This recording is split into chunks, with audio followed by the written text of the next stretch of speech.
I was in a really bad relationship, and it became abusive, physically abusive, emotionally abusive. Forever doesn't last too long these days. How's down, Jazmine Sullivan! The voice of an angel. A career most singers only dream of, Jasmine Sullivan had it all. Grammy nominations, platinum albums, collaborations with the biggest names in music. Then in 2011, she shocked the world. She announced she was leaving music, just like that. Her reason? It wasn't fun anymore, but the truth was far darker, far more heartbreaking than anyone realized. This is her journey, from love and loss to finding herself again, to rising stronger than ever before. April 9th, 1987, Philadelphia, Pennsylvania, a baby girl was born. Jasmine Marie Sullivan music wasn't just around her. It was in her blood. Her mother, Pam Sullivan, had been a backup singer for Philadelphia International Records, the legendary label, home of the OJs, Harold Melvin and the Blue Notes, soul royalty. Her father worked as curator of Strawberry Mansion, a historic Philadelphia landmark, a place steeped in history, stories, and forgotten dreams. And here's the thing, they didn't just work there. They lived there. Inside the mansion itself, Jasmine grew up surrounded by history, by whispers of the past, by music that echoed through every corner of her childhood. At just 5 years old, she began singing in her church's children's choir, a contralto voice that seemed too mature, too soulful for such a small child. Even then, you could hear it, something special, something rare. Imagine growing up inside a historic mansion, playing in rooms where centuries of stories unfolded. For Jasmine, this was normal, but even more than the mansion, it was the stage that called to her. As a child, she played Dorothy in a local production of The Wiz, a young girl in ruby slippers, singing her heart out, chasing something bigger than herself. Nowhere I'm going. Years later, that role would inspire one of her biggest hits, Lions, Tigers, and Bears. The song wasn't just catchy, it was deeply personal. It represented her fear of love, her fear of vulnerability. While chasing her dreams, she wondered if she could ever let someone in. I'm not scared of lions and tigers and bears. The irony? She had no idea how prophetic that fear would become. At 11 years old, Jasmine walked onto the stage at Showtime at the Apollo. The audience expected a child's performance. Sweet, innocent, forgettable. What they got was something else entirely. A voice that didn't belong to an 11-year-old, mature, soulful, commanding. The audience was stunned. He'll give you. And someone else was watching too, Stevie Wonder. He called her performance extraordinary. Stevie Wonder, a legend, a genius. And he saw something in this little girl from Philadelphia. 2 years later, at 13, Jasmine found herself on stage with him, performing alongside one of the greatest artists of all time. It shaped her, changed her understanding of what true artistry meant, but the music industry, it had other lessons to teach her. Oh, it sounds so good. It's because of you. At 15, Jasmine signed with Jive Records. They promised her everything: fame, success, a future. She recorded a full album, poured her heart into every song, and then nothing. The album was shelved, forgotten, and just like that, she was dropped. 15 years old, her dreams were crushed before they even had a chance to breathe. Most people would have quit, would have walked away, convinced the industry didn't want them. But Jasmine, she turned rejection into fuel, into motivation. She kept going. During those early recording sessions, Jasmine met someone who would change everything: Missy Elliot. Missy heard her sing and immediately saw the potential everyone else had missed. She was so excited, she called Timbaland right there, right then. "You have to hear this girl," she said.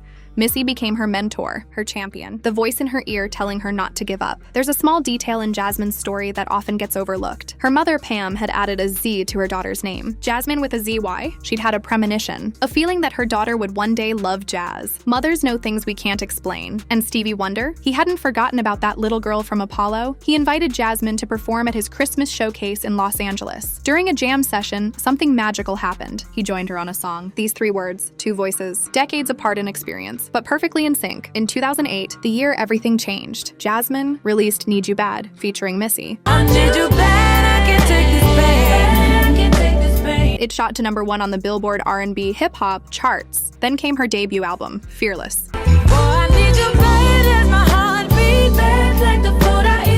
Released in September 2008. It peaked at #6 on the Billboard 200. It went platinum. It earned her multiple Grammy nominations. Songs like Bust Your Windows and Lions, Tigers, and Bears became instant classics. Even Stevie Wonder called her work a classic. I bust the windows out your car.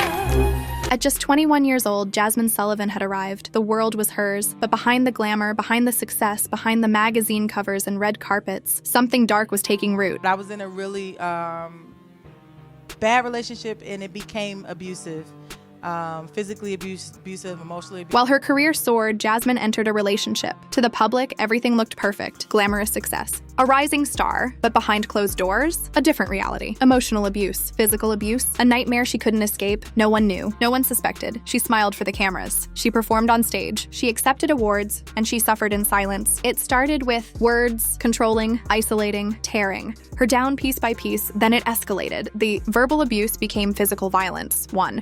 Assault left her partially deaf in one ear. Slapped so hard the damage was permanent. She wouldn't reveal this until years later, in an interview on Power 105's The Breakfast Club. But even then, the physical scars were only part of it. The emotional manipulation was worse. He made her believe she was nothing without him, that she was worthless, that no one else would ever want her. And somehow she kept performing, kept recording, kept smiling, hiding bruises under makeup, hiding pain behind a perfect smile, until one day she looked in the mirror and she didn't recognize the woman staring back. In 2011, Jasmine posted on Twitter she was leaving music. It wasn't fun anymore, she said. The world was shocked, confused, disappointed, but the truth had nothing to do with music. She was escaping, running for her life. There's a detail from this time that feels almost surreal. Jasmine found solace in the most unexpected place, a Pier 1 import store. She would wander the aisles, crying quietly among the home decor, the candles, the throw pillows, the picture frames. She described it as her sanctuary, the only place she could breathe again, the only place she felt safe. Depression wrapped around her like a heavy blanket. The emotional trauma felt endless, inescapable. She thought about drugs, about numbing the pain, about disappearing entirely, but instead she chose to heal, slowly, painfully, one day at a time. She rebuilt herself, piece by piece, rediscovered who she was beneath all the hurt. It took 3 years away from the spotlight, away from the music, away from everything, but she was alive, and that was enough. In 2014, Jasmine Sullivan returned. Her new album was called Reality Show, inspired by reality television and her own journey through hell and back. It was deeply personal. Songs like Forever Don't Last reflected every ounce of her pain, her growth, her survival.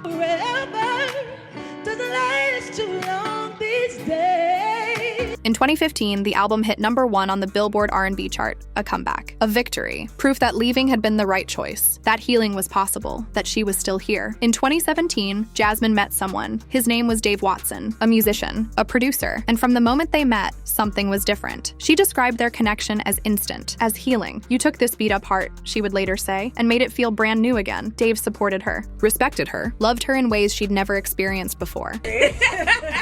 But I'm good now. I'm in a great relationship, and I'm just, I'm peaceful. He was the opposite of everything she'd survived. They collaborated on music together. Songs like Lost One. But more than that, they built a life rooted in trust, in safety. In Real Love, January 2021, Jasmine released Hotels, an EP, bold, raw, honest. It explored love, heartbreak, and womanhood with a vulnerability that cut straight to the bone. I need for you to know, just don't have too much fun without me. She even included real voice memos, her friends discussing relationships, real conversations, real pain, real truth. The project debuted at #4 on the Billboard 200, and then the moment that changed everything. She won her first Grammy. Jasmine Sullivan! Best R&B album singles like Pick Up Your Feelings Don't leave no pieces. You need and Girl Like Me, no hope for a girl like me. How come they be winning? featuring H.E.R., both went platinum. The girl who once hid bruises under makeup was now standing on stage, holding a Grammy, celebrating survival. I got my second Grammy for the night. Jasmine Sullivan transformed her trauma into art that empowered women everywhere. Art that said, "You're not alone," 2 Grammy Awards, over 12 Grammy nominations. In 2022, she was named one of Time's 100 most influential people. Rolling Stone ranked her among the 200 greatest singers of all time, but maybe the most beautiful moment came from someone unexpected. In 2022, Patti LaBelle appeared on Drink Champs. She revealed something surprising. She thought Jasmine hated her. For years, Jasmine had seemed distant, cold, rejecting. But the truth? Jasmine was just shy, too shy to be herself around her idol. After a heart-to-heart phone call, Patti learned the real story. She was so moved, so touched, that she decided to come out of retirement to record with Jasmine, 2 generations, 2 legends, 1 beautiful friendship. Well, Jasmine and I are recording soon. Right. You know, I'm after 15 years, I haven't recorded R&B. Wow. So I'm doing stuff with her. Today, in 2025, Jasmine Sullivan lives quietly. Her net worth sits around $7 million, built from album sales, streaming, touring, and songwriting royalties. She shares her life with Dave Watson, occasionally posting glimpses of love and creativity online. She actively advocates for domestic violence awareness, for mental health, for women who are still fighting to survive. She has no children, but to many of her fans, she's a mother figure, a voice of wisdom, of strength, of hope. Jasmine Sullivan was once broken, shattered into pieces she wasn't sure she could ever put back together. But today, she stands as a beacon of resilience, from church choirs to Grammy stages. Her journey proves 3 undeniable truths. Healing is possible, love doesn't have to hurt, and pain can become a purpose. Today, her voice carries the power of survival, louder than ever, more inspiring than ever, and it reminds us all, even when the world breaks you, you can still rise.